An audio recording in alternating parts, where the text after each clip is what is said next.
في يوم من الأيام الدنيا كانت بتمطر جامد، والرياح بتلف من كل ناحية، والبرد كان قارس بشكل يخوف. في الجو ده كان في راجل غريب ماشي لوحده في مدينة مش معروفة، بيتمشى وسط الشوارع الفاضية، نفسه يلاقي مكان دافي يستخبى فيه وياكل أي لقمة تسد جوعه. أول بيت شافه وقف قدامه وخبط على الباب. من الشباك صاحب البيت سأله: مين؟ فرد الراجل الغريب: أنا واحد غريب، ممكن تضيفني عندك؟ صاحب البيت فتح الباب بسرعة، دخل الراجل الغريب وقعده جنب الدفاية وجاب له جاكيت عشان يدفيه أكتر، وبعدها دخل المطبخ وجهز له أحلى أكل وقعدوا ياكلوا سوا.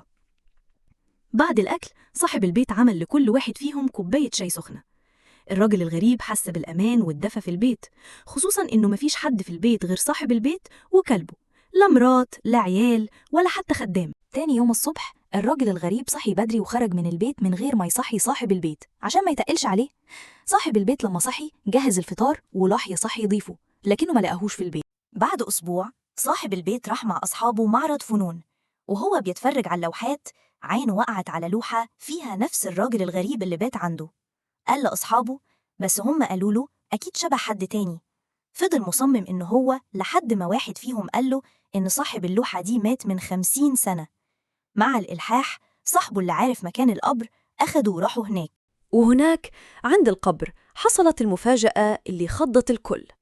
لقوا الجاكيت اللي صاحب البيت كان مديه للغريب متساب على القبر بالضبط. تفتكروا إيه اللي ممكن يكون حصل؟ وهل فعلا الراجل الغريب كان إنسان ولا حاجة تانية؟